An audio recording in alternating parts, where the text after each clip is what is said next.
Hello, welcome to the Diamond Matter channel. I'm Chris Bilton, I'm a jeweller from the UK. I was a professional jeweller there for over 20 years, making high-end bespoke pieces.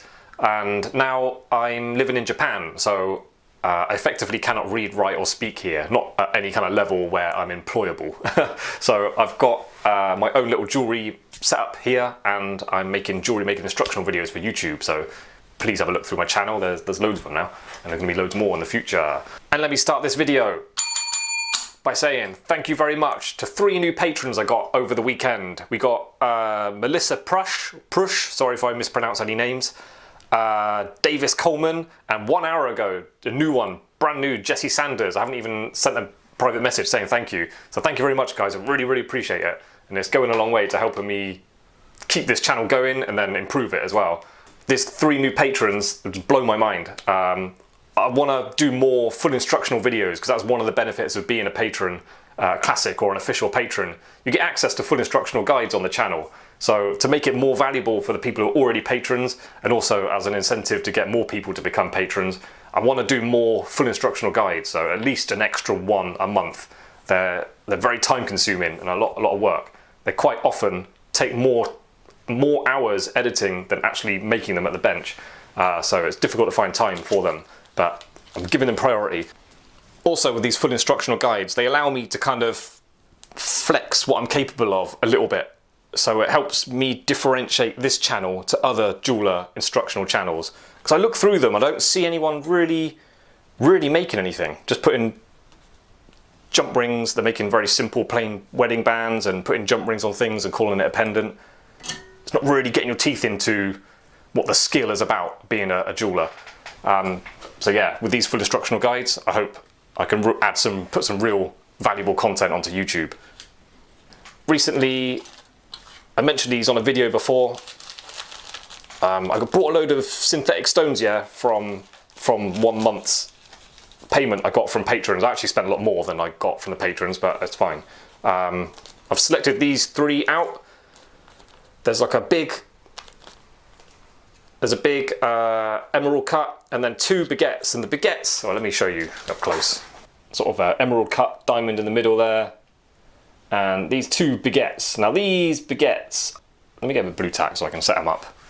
If I was actually buying diamonds in for a customer, I would say don't go as big as this on the sides because they are dominating that center stone too much. The stones either side of the center should kind of complement it, not fight for attention. These are really overly dominant on these 3 stones. So, but it's what I've got. So it might be alright. Might be to someone's taste. So I think I'm gonna have to. Should we put a round either side of it? Hang on, I've got these 4mm rounds. That's a bit too much of a sweetie looking little ring. Let's do this. It's a bit of a monster. Yeah, something you might find in a real high-end kind of Knightsbridge kind of area jewelers. Mega money if this was all diamonds. Really expensive ring. So just giving it a quick bit of thought about how I'd go about making this. Most simple way. I'm going to make for the finished ring that I have in mind. I'm going to make 3 individual collets and then just join them together and then make a shank that 3 stone piece will slot into. So I'm going to start with the center one just because that's a nice thing to do. And note, I've got my stones on a bit of paper here. This is just a habit I've always done. I think it's a good thing to do, and I would recommend other jewellers do it too. Have a piece of paper or like a old plastic bag or something, just so when you're picking up and putting down your stones, they've got a little area highlighted and they're not going to get scratched. There's no tools and dust around it. You won't lose them amongst other things on your bench. It's just a little safe home for them. And it's good practice because even though these are not expensive, not rare or anything like that, you get into the habit and the practice of doing this with stones, no matter what they are, no matter how cheap, no matter how non-special you think they are. If you treat them like they are very rare, very special, very expensive, you get into the habit of doing it. And then one day when you're working on something expensive, just your way of working, they're safe in your hands. You're not clumsy with them, you're not scratching them around on the bench, because that's just not what you do with stones, no matter what they are. I'm thinking just flat-sided, quite open-sided gate collet. You've seen them before on my channel with round claws. I've got this square section bit of wire I can mill out, and that'll be loads, because what we're aiming for is like a flat bit of metal under the girdle, probably going to sit about there. I mean, that is loads. Say like 3 mils loads. 3 mils loads. But to start with, you want it higher than that, because we're going to curve it into like a rainbow shape, and then once it's turned up into a collet and file the top and the bottom, you lose a bit of height. I mean, you haven't got this exact stone in your hand, have you? So it doesn't really matter too much what I'm saying, what I'm doing with this, but maybe there's some maths in it you can work out. I just draw what I'm thinking, because I do worry I talk, but I don't really get across what I'm thinking about. That's looking at the stone from side on, like from the end. And what I'm thinking is, we're building a little wall, yeah? So this would be like a cut through section. It's going to be a ring, so this is going to be filed out the bottom. And then this will be this shape, but we've got to file it flat, so you lose a little bit of height there. I want it quite open, so it might be like that. So when I'm measuring the depth, I'm measuring this section there to there. That 4 mil basically has just got to be more than what I need underneath the stone. So it's not going up to the girdles, it's going to be down a little bit, and then it's just got to be deep enough to hide the point inside. Probably something like that. Hard to tell. But yeah, under 3, call it. And so 4 is plenty. Next day. Right, anyway, got your bit of wire, yeah? Your bit of strip of metal. So taking your strip of metal, you've probably seen this on the channel before in previous videos when I'm making collets. We are now going to take that from being straight and then curving it into like a rainbow shape. And previous comments to videos where that's been featured are people asking like, how much of a curve do you put on it? And there's no real maths to it, because this collet is just purely handmade. It's not going to be banged into a collet punch even. I don't have one this shape. So basically the rule is, the steeper the curve, the more of a tight angle you're going to have on your collet at the side walls. I like using these kind of homemade, modified large pliers. They're half round, yeah, got a flat section and a rounder section. If you haven't got these, I expect you haven't, because I've made these and I've never seen them for sale this size. You can use the normal size ones. I don't think they're as good. I think they're too much of a steep curve and they're just thinner. So when you open it, that angle and that angle is really steep. So when you're holding something that's quite wide, it doesn't really hold things very nicely. You could help yourself out by cutting a little groove in there to hold bits of metal in position. But you can use them, they're all right. One trick I've mentioned before, you can put a sleeve over the top. It's not ideal because it's not too sturdy on there, and then you lose your little groove if you cut one in there. I mean, the best thing is just have a large pair of pliers, half rounds. So I'm going to use these, but you can totally use these if that's all you got. They go towards you, they go on the peg with the half round section towards you, nearest you. Hold it kind of at the end. Where's my parallel pliers? You need some parallel pliers, which are these that open up parallel. They don't scissor, they stay parallel. Hook it on. That little edge is going to be like a levering point, and then also just there is a levering point. So that's hitting the pliers there, the metal's hitting the pliers there. Grip it kind of tight, and then just tweak it up. Like, the strength to do this, because when that's a thick, deep bit of metal, it takes a bit of strength to do this. You get that strength from just holding that still, sturdy against the peg. You don't try and twist it with your wrist, it's just going to hurt your wrist. So just hold that still and then use all the strength of your arm right back to your shoulder. You can just pull it up, but this bit of metal is easy to bend. Your metal may kink. If it goes bad, it can snap out of position and do that. That's a bit annoying. You may end up having to anneal it or tap it flat again and then anneal it and then start again. It's not the end of the world, but it's better if it doesn't happen because you kind of mark the corners of the metal. So again, going back to always having a bit more dimension than you need with your metal, because any little grooves and cuts and stuff you get on the edges, they can be filed off without going too small for what you need. So I just tweak it a bit, move it along, tweak it a bit, move it along, tweak it a bit, and ideally you move it and tweak it the same amount every time, and then you should end up with a relatively even curve. And I don't try and get the curve really steep straight away. I'll move along it and get it gently curved, and then anneal it, and then curve it a bit more, anneal it, curve it a bit more if I need to.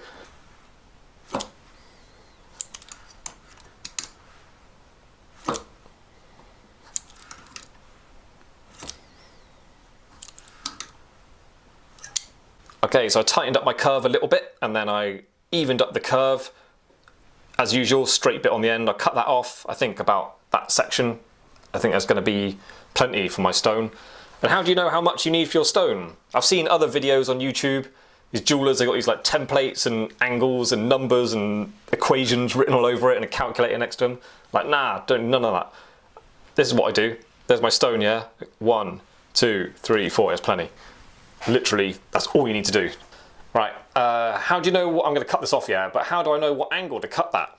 I've said it loads of times before, right? Imagine one way to do that. There's two ways you can do this. Imagine that's a full circle, and then you're cutting down to the center from where you're pointing. So that's a full circle. See if I can hold this and point out. Imagine that's a circle, yeah, like the center of that circle will be like around there. Another way I do it is that line going across there, at the point on the top should be where it's touching the metal. At that point, your cut should be directly sort of 90 degrees. So it's hard to describe. So it'll be like a perfect cross there, there. And if you lined that up the same, it would be the same thing going on. Like that blade would be going down to the middle if that was a circle. So you could do both checks. It'd be nice to literally double check it, make sure you're getting the right angle, and then just chop it off. Obviously you can file things and change the angles as well after. We're doing a collet, yeah, so the stone sits on top of it and you can't see it around the edge. But we don't make it like this, because then you've got a join there, and then you need all four corners to be the same. So if you start there, this one's going to be really sharp, and then these will be kind of rounded where we bend it. So when you file it up, you have to file that wall thinner and that wall thinner, and then this one will be thicker, and then you have to reduce all four walls to make them look the same, and you kind of ballsing it up. So there's your stone, yeah. The metal starts from there, and then bend it around there, bend it around there, bend it around there, bend it there, and the join is in the middle. So all four corners are now exactly the same. Also, the join is there, which is where a stone's going to go. So even if that join is a little bit bad, it's hidden, because this collet is going to be pushed right up against that side. So it's another benefit of having the join there right in the middle. And even if it was a single stone, if the join is there right in the middle, it's where the shank joins up. So it kind of hides that join, probably makes it a stronger piece as well, because a join is probably more brittle than the rest of the piece. So if your join is there, got this piece of metal soldered to the side of it, so it helps with the strength. I hope I made myself clear. People keep coming in the room every time I'm speaking to the camera and trying to communicate with me while I'm talking. It's very off-putting. So I'll leave it. I hope I got the message across correct. So basically what I'm doing is I'm working on the long side of this stone now. So the end of it is going halfway. So my first corner is a really short distance away from the end. And that's going to go around that corner. Okay, little disclaimer. I've just been sat here for the last hour or so making this video, and I've just realised I was doing it wrong. I was talking about putting that join there and then going around, so you've got all four corners the same, and the join is in the middle, so it can be hidden by a shank or another collet on the side. I did it wrong. Rather than doing that, I did this. My second corner was the long side, so I was sort of going to do that with the join on the thin end. I don't want that. Blaming my wife, she kept coming in and talking to me, so I literally just chopped that off and started again. But I'll leave the video in because I did a lot of talking, I gave a lot of good advice, I feel, and I don't want to have to go through all that again. So I will leave that in the video, but if you notice I'd done it wrong to what I just said I was going to do, yeah, I know. I've just chopped off and start again. So I'm just going to quickly turn this one up, get to the same stage, and then continue. So just like I was talking about getting the angles correct when we cut it off, using that method, or those methods, every time you want these corners cut and folding up at the same angle. It's curved, yeah. So when it folds up, it will do that. If you cut that at a different angle, the fold's going to go up like that, so the piece won't fold up nicely. Like the top won't stay flat, it will be kind of all up and down, all over the place. So it's quite important to get these corners cut at the same angle, every single one of them, all matching angles. And if, like me, you want to put your saw blade in there, but the metal behind is getting in the way, I don't want to cut it off yet. You can totally just tweak it, just maybe with some pliers, so you can do it neatly. Just get one end out of the way. Just give it a bit of twist. Not a messy twist, a tidy twist, so you can easily hammer it back into position. And now I've got more space for my saw blade to cut nicely across there. You can go straight to a square section needle file, or sometimes I like to start off with a three-sided square, three square, tri-square, triangle. Please tell me the name of this. Needle file. Just open up a little bit. It's got a sharper angle, yeah, so it cuts down a bit quicker. And I think I mentioned in the last video, you go down about 3/4 of the way through the metal.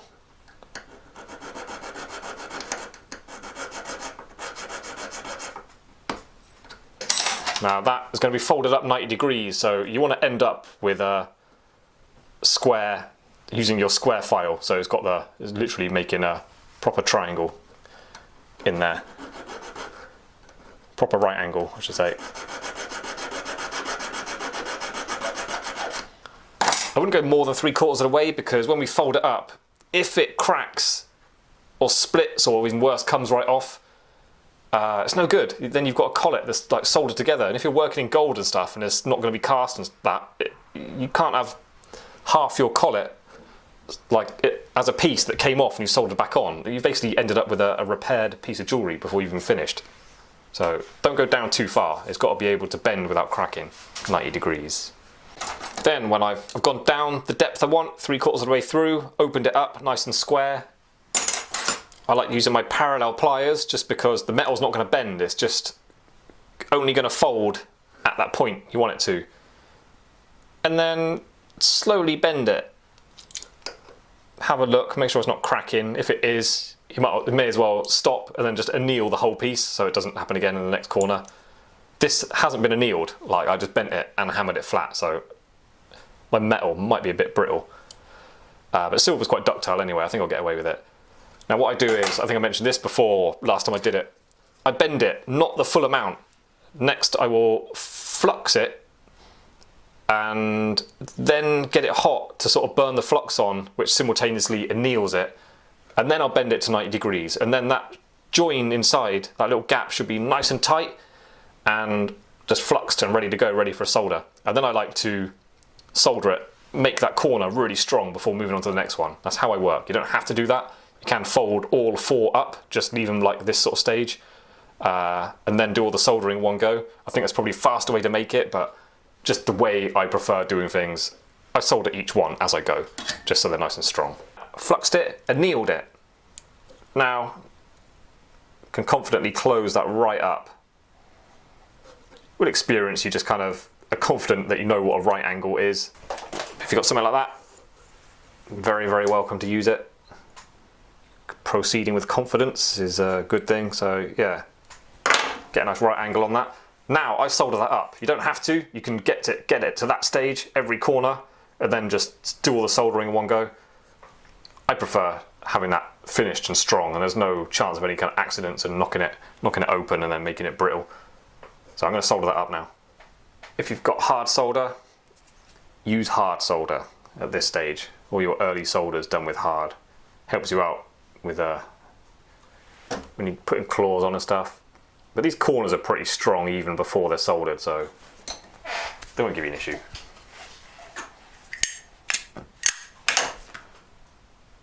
A little bit of solder, yeah. You're gonna go mad. I want to try and show more soldering on the channel, because it is one of those mysterious things that you can have trouble learning and getting to go right. And soldering is one of those things I don't like. Here we go. So more little things I do when I'm working with the stone now a lot, using the size and the sides of the stone to be our guide to make this collet correctly. I like to get a bit of blue tack, something squashy, maybe even plasticine would work. Plasticine's quite greasy, I think. Blue tack's the best stuff.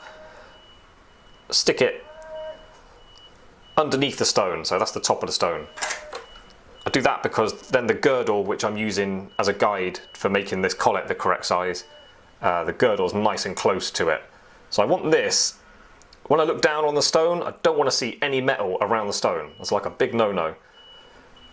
So I line it up. Remember, after this is finished, you're going to be filing it a little bit as well, so you lose a little bit of the dimension from around the outside, but if you make it well, like a very small amount, certainly not making it thinner, you're just sort of flattening it, getting rid of any sort of inconsistencies of the surface. But nevertheless, we are filing and papering around the outside.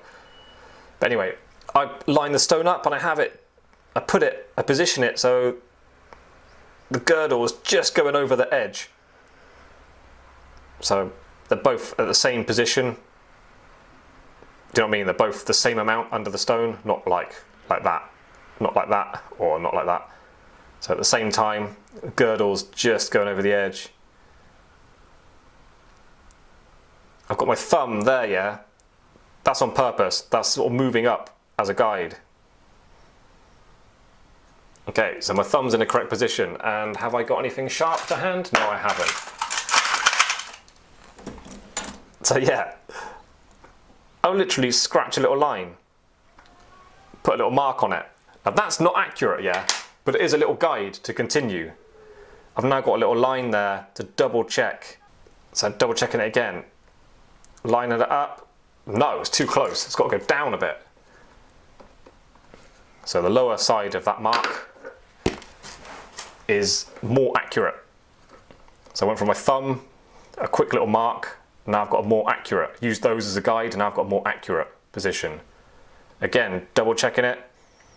I might go down a touch more. No, it's about right. I think that's correct. So I've got my guide now, I've got my point. Didn't measure nothing. I suppose you could use a measuring gauge, I don't know, I do it like that. Just lining my saw up to hook it on the corner in that position. That was a terrible join. That was a terrible saw cut. Slid right across. So I went up just to get a little nick in the corner. You could, I suppose you should if you're working in gold. Check it again. This is where your metal is going to fold, and the outside of that corner is going to go. Go into the center of a circle, cross section like a T on that top point, using that little guide again in my head. There's all these things going on in my mind as I'm working.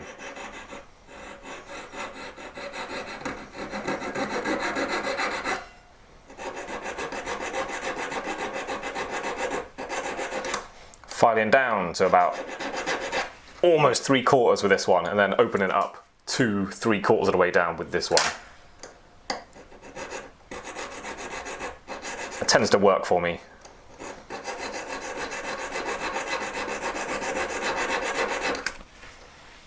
I'm just sharing my experience with you. Like, other jewelers may disagree with all these little measurements and things I'm saying, but this is what works for me, and I've done it many, many times. Opening that up with a square section file now, so we get a perfect right-angled little cut in this metal.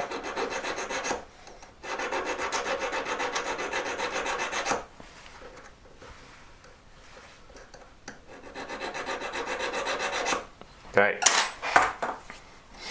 I need some thinner pliers now. Holding it close to that groove, folding it about halfway. Have a double check the other side, make sure it's not all cracking and splitting and stuff. So that's good.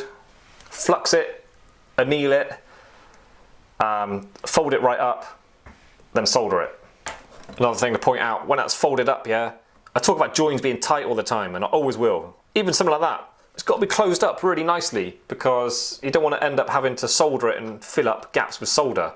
It's not a very well made piece if that's the case. That should be a nice, perfect little slit and then tiny amount of solder, straight through. Hopefully I can just get that and it should just shoot down into the joint and then that'll be all the work needed. If there's a big gap there, harder to get the solder where you want it to go and then you need more of it as well.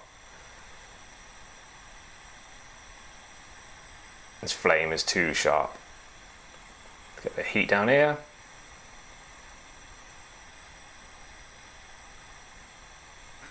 There we go. These digital calipers, yeah, you've got a nice long parallel gap there. Use that. Don't worry about what the measurement is, but use that to check your parallelness of things you're making.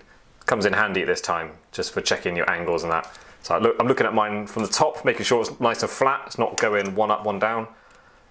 If it is going slightly, give it a tweak. It's not the end of the world for a very, very minor tweak, but it's not ideal because you're twisting it there. Of course, get to this stage, then check it with your stone. I've got my blue tack on top of it now and I bend it kind of L shape and that allows me to put the stone directly on top of it and I can look at it without my fingers getting in the way. So I'm putting that on. To be honest, to be 100% honest, I think mine is a touch too long. It's not sticking out from the stone, but I would have preferred it a hair width shorter down the long side. Okay, changing over to my corrected piece now. Back at the same stage. My good God, do I work so much faster when I'm not filming and explaining everything I'm doing. It's barely 10 minutes to get back to here. Anyway, so checking the stone. I've got my two corners cut, folded and soldered. Put the stone the right way up now so I can put that on there. Checking it's invisible behind the girdle. And then sort of holding it in position, look at the side so I understand how high up it's sticking.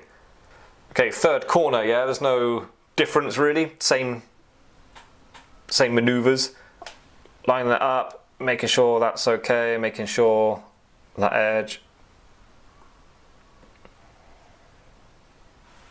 An initial mark.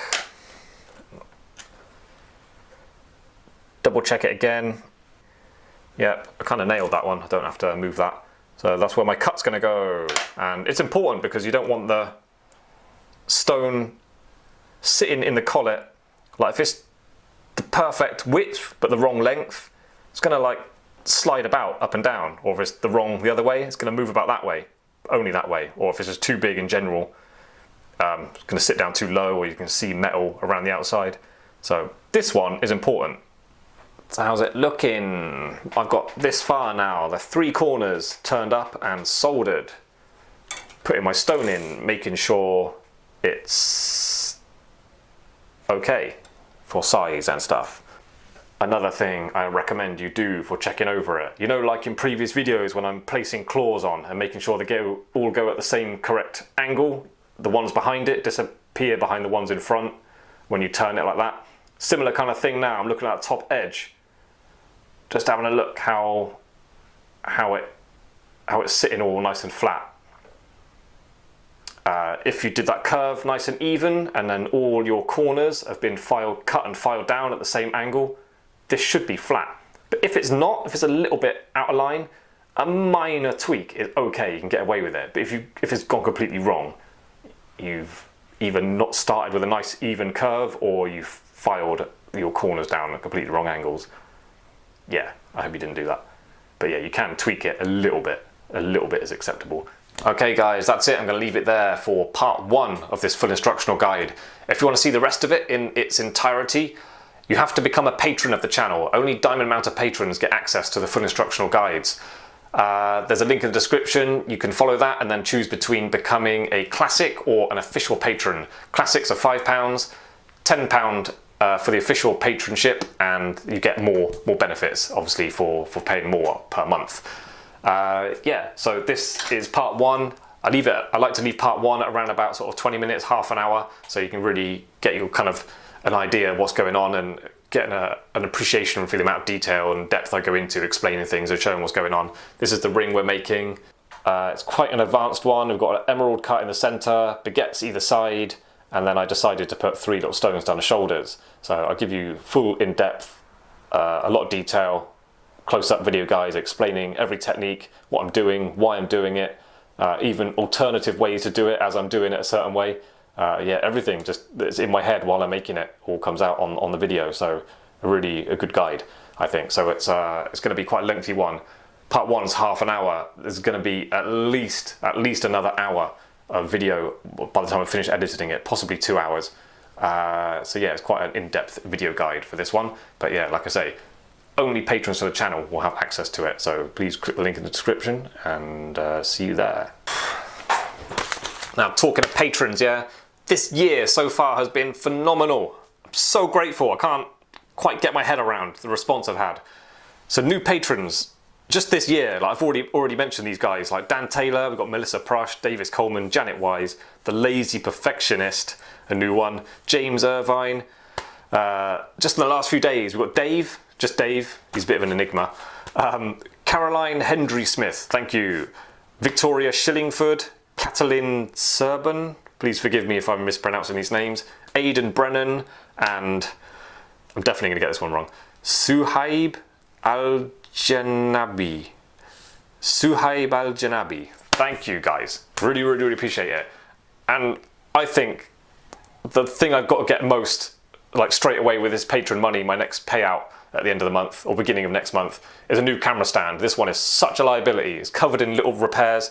Like the leg's broken, it's just glued in position, and anyway, yeah, everything just comes loose, and it's I'm scared of breaking the camera, so I'm going to get this camera stand fixed, so replaced. So this is definitely the best use for patrons' money to continue making videos. Right, yeah, thank you guys. I've sent you all private messages, and you're welcome to contact me anytime about anything. If you're using my videos for learning something, or you just got a question about something I did and you want to apply that to another piece you're making, just contact me about it. I'm happy to answer. I don't always get back to you straight away, but I will very likely see your messages straight away. I get the notifications on my phone, but I'll reply to you as soon as I get a chance to. So yeah, thank you very much for your patronship, and to any other viewers watching this on YouTube, if you want to become a patron, really appreciate it. You'll be really contributing a lot to helping the channel grow. This is really early days for me, and I'm new to Japan. I'm new to working from home, so there's a lot of tools and things I don't have. So yeah, new patrons to the channel, the more I get, the more able I am to offer more. So you're helping me help you, is the way I see it. So if you're new to the channel and you haven't done already, please click like and subscribe. You can share the video, like tell people about it, and let's try and get this handmade jewellery thing kickstarted back into existence again. Yeah, all right, thanks for joining me, and I hope you'll come back again for the next video. Thanks, bye.